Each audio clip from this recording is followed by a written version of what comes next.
Bonjour à toutes et à tous, bienvenue sur Télégoël. Nous sommes le jeudi 20 septembre, voici le sommaire de cette édition. L'agglomération de Lens-Liévin fête ses 50 ans. Tadao fait sa rentrée, des journées du patrimoine original à Avion, le village des associations lensoises, le rallye mémoire de Givenchy et l'inauguration de la Marek debout, sans oublier la conférence de presse d'avant-match du RC Lens qui jouera lundi prochain à Niort.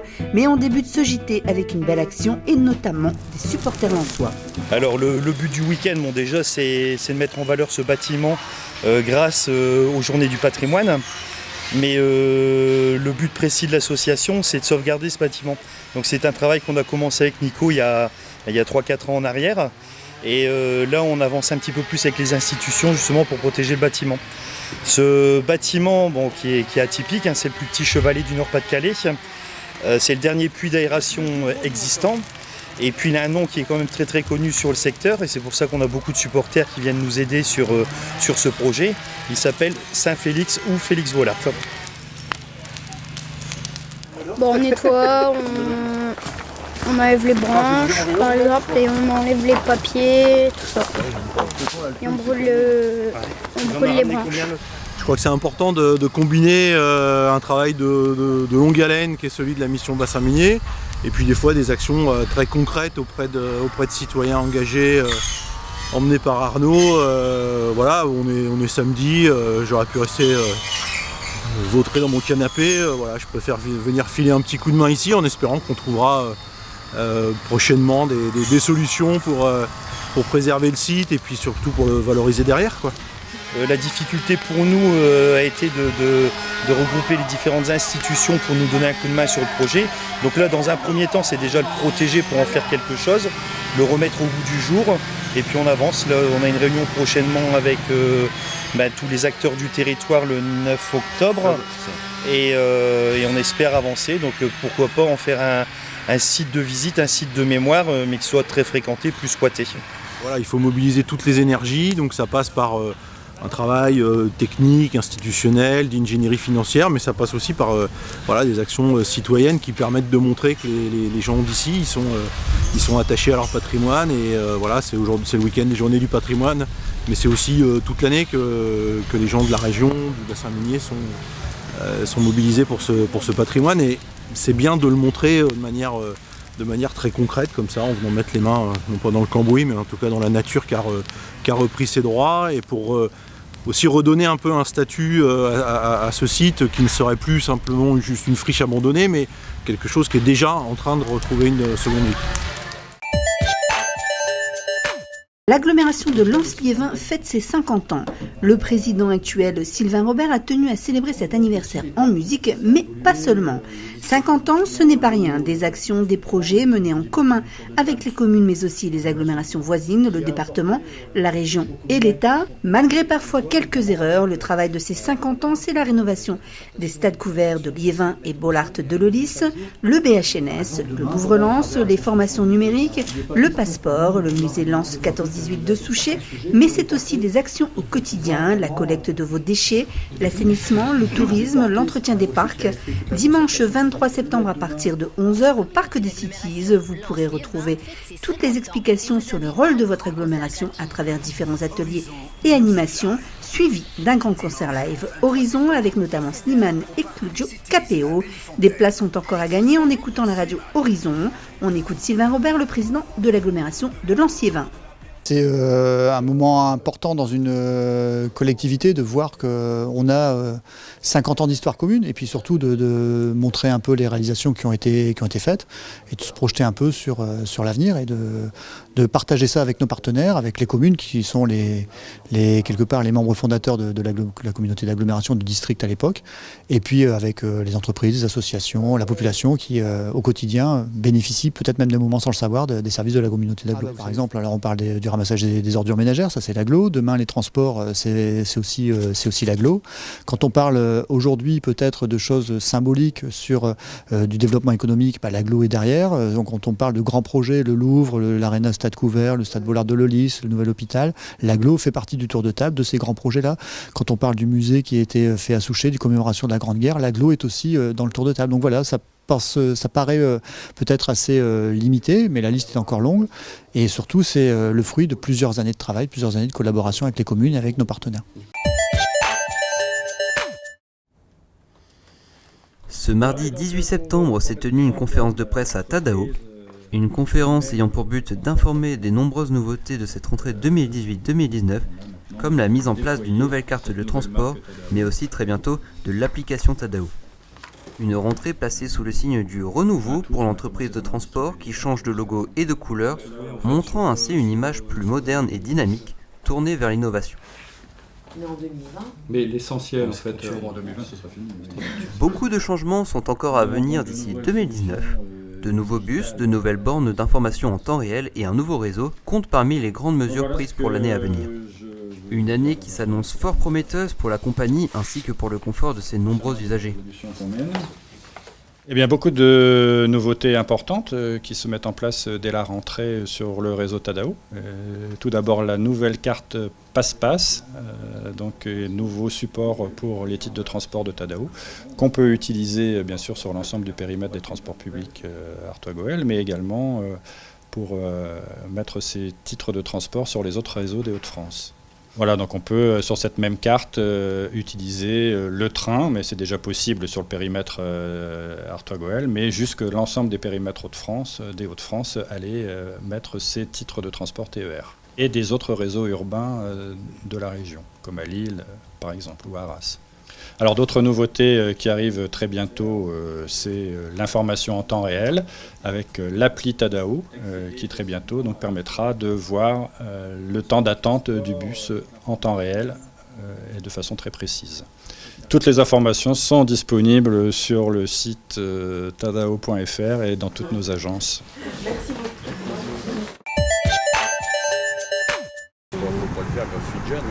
Quelle drôle d'idée de visiter un chantier pour les journées du patrimoine. Et pourtant, le chantier de la RN17 était ouvert le week-end dernier au public pour une visite d'étape avec de nombreux intéressés. Petit déjeuner, exposition du photographe Philippe Fruitier avec de magnifiques vues aériennes et explications sur les murs anti-bruit prévus entre l'Histoire et la République. L'initiative de la DRIL, Direction régionale de l'environnement, l'aménagement et le logement des Hauts-de-France, a permis d'apporter des réponses quant à l'avenir de cet axe très fréquenté, dont la fin des travaux est prévue pour 2020. Et en fait, si on avait mis... alors, ça a été aussi discuté.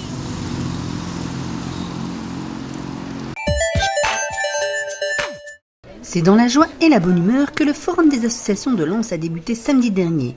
Accompagné par le soleil, de petites mains vertes ont enfilé gants et pris quelques pinces et sacs poubelles pour nettoyer les abords du stade Léo Lagrange pour le World Clean-up Day. Une fois le nettoyage terminé, de gentilles dames vous accueillaient à l'entrée pour vous guider à travers les nombreux stands et pour permettre aux enfants de participer à un jeu concours pour gagner une belle surprise. Mais ça, c'était après avoir au moins fait toutes les activités. Et une fois faite, on le mettait où ce bulletin ?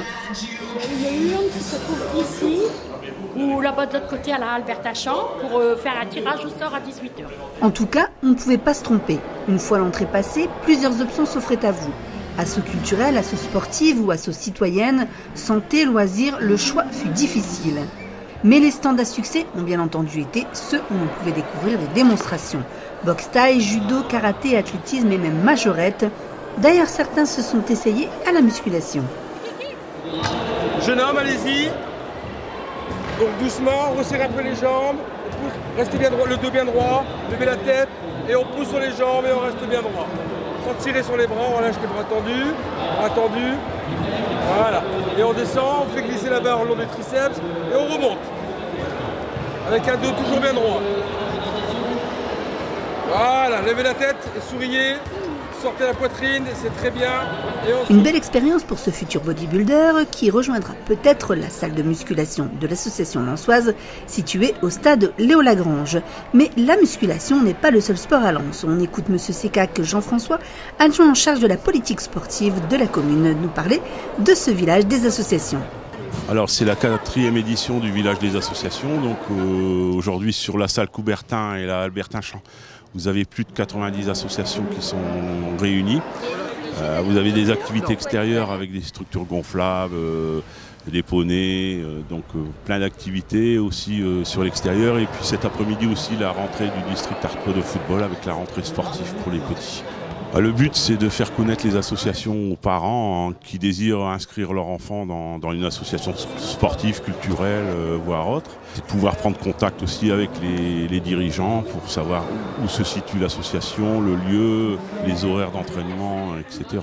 Plus de 90 associations, une journée bien harassante pour cette 4e édition et pour une journaliste comme moi. Du coup, comme on garde le meilleur pour la fin, un petit pas de country et une petite frite avant d'aller au dodo et rendez-vous sur le village des associations lensoises l'année prochaine.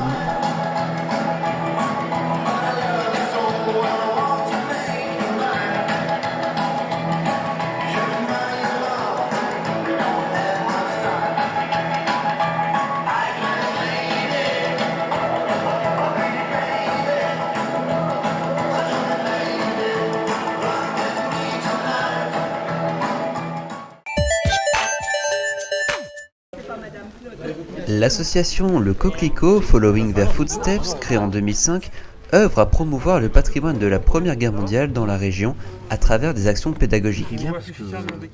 Elle est arrivée à Givenchy il y a 2 ans, dans le cadre du centenaire de la bataille de Vimy, afin de monter des projets dans le village pour les résidents de Givenchy.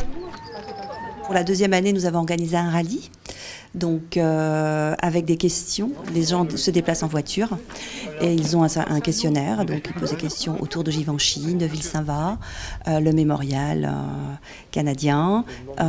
Ils vont jusqu'à Lorette, ils ont des questions à répondre. Ils cherchent les réponses sur les sites. Ensuite, donc, lorsqu'ils ont terminé, ils reviennent ici à Givenchy au bureau et puis on les classe.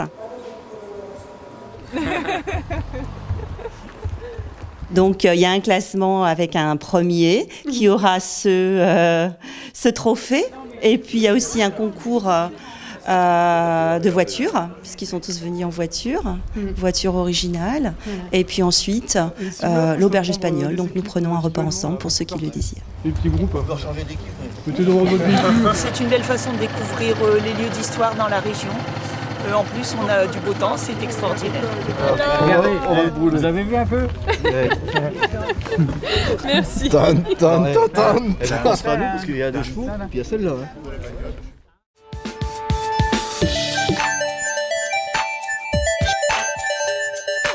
Le samedi 15 septembre 2018 est désormais une date historique pour le Racing Club de Lens et ses supporters. Comme une victoire avant même le début du match, le Racing inaugurait la nouvelle tribune Marek en configuration debout comme à son origine. C'est en 1997, juste avant la Coupe du Monde, que les places assises sont arrivées et ont réduit la jauge, passant de 10 000 supporters debout à 4 000 assis. Pascal Demiunck, alias Krabi, se fait porte-parole des supporters et avec le soutien de la ville et du club, il réclame la suppression des sièges en Marek. Après plusieurs années de contestation, ils ont finalement eu gain de cause auprès de la commission de sécurité. C'est 16 pages, 16 années de notre vie de supporter qui se tourne. Maintenant, ça marque une étape parce qu'on n'est pas encore autorisé à augmenter la jauge de la tribune. On sera limité à 4 000 pendant la phase expérimentale. L'objectif, c'est quand même de revenir à 6 ou 7 000 personnes dans cette tribune, qu'on appelait non pas la tribune Tony Marek à l'époque, mais voilà, revivre dans le danse des secondes. Oui, aujourd'hui, on est dans l'année des 20 ans du titre, donc de retrouver la Marek debout et pour certains l'esprit des secondes tel qu'on a pu le connaître il y a quelques années. On est dans un moment aussi de retour sur cette histoire, les 20 ans du titre, un des derniers combats d'André Delelis exaucé aujourd'hui. Donc voilà, on a inauguré l'avenue qui mène au stade la semaine dernière. On boucle l'histoire et on donne surtout de meilleures conditions de sécurité aux supporters. Depuis des années, on se bat pour se mettre debout parce que les sièges c'est très dangereux. Beaucoup se sont fait mal. Entaillés et tout, nous on est contents. Pour une fois on a écouté les supporters et c'est très important. Ouais, et c'est très important voilà, pour surtout à Lens. Les futures tribunes partout dans la France et dans le monde. Voilà, c'est mieux pour les supporters, ça rappelle l'ancienne tribune. Bah évidemment, puisque le cœur de Bollaert, c'est bien la tribune Marek. Et historiquement, cette tribune a toujours été une tribune populaire où les supporters étaient debout. Donc c'est important qu'on retrouve un petit peu nos racines. Oui, c'était quelque chose de très important, de fondamental. D'ailleurs, quand je suis arrivé, c'est un des projets d'infrastructure prioritaires. Ah oui, bah oui, on espère qu'on va pouvoir avoir plus de concentration de supporters en Marek et encore plus d'ambiance. Je sais que ça semble difficile parce qu'il y a toujours une ambiance incroyable en Marek, mais là on pourra avoir encore plus de personnes et ça sera plus facile pour nos supporters de pouvoir chanter et danser. Et j'espère que notre équipe leur donnera des raisons de le faire beaucoup cette année. La suite, on la connaît, le Racing l'emporte 2-0 contre Sochaux, dans une ambiance parfaite entre le club, la ville et les supporters debout, plus que jamais fiers d'être lensois.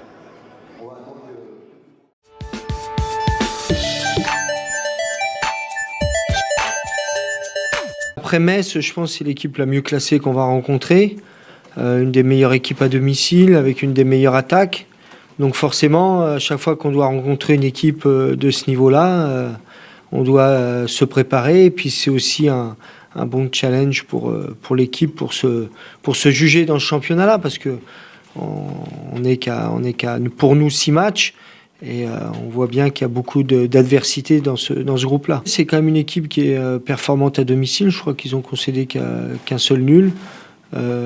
Offensivement, je crois que c'est une des meilleures attaques, donc il faut être vigilant là-dessus. Ils sont aussi très performants sur coup de pied arrêté.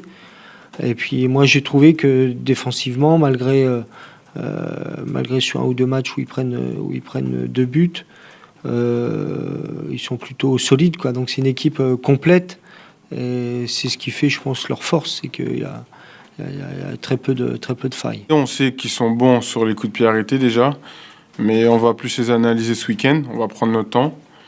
On sait que pour l'instant c'est une bonne équipe, ça va être dur à jouer, mais on a nos cartes à jouer, donc faudra tout donner. Le coach nous le dit souvent, les cadres aussi, que c'est bien, on gagne, mais je pense qu'avec la manière, on peut mieux faire, on peut encore mieux faire. Après, c'est vrai, les résultats sont là, mais je pense que c'est le début. Il ne faut pas trop aller de l'avant, il faut quand même garder les pieds sur terre. Et c'est vrai qu'on a une équipe jeune, donc faut qu'on reste soudés jusqu'à la fin de la saison. Tous les matchs sont difficiles, donc on s'aperçoit bien que les joueurs, qu'il n'y a pas de marge et que si on n'est pas à 100% dans toutes les phases, ça passe pas, parce que la première mi-temps de Sochaux, ça a été dur quand même.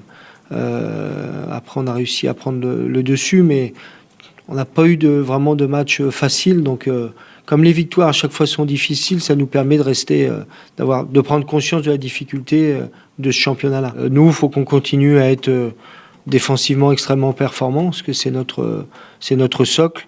Et à l'image de Sochaux, qu'on arrive vraiment à se créer des occasions. Peut-être l'efficacité, que ce soit défensive ou offensive, sera déterminante sur ce match-là.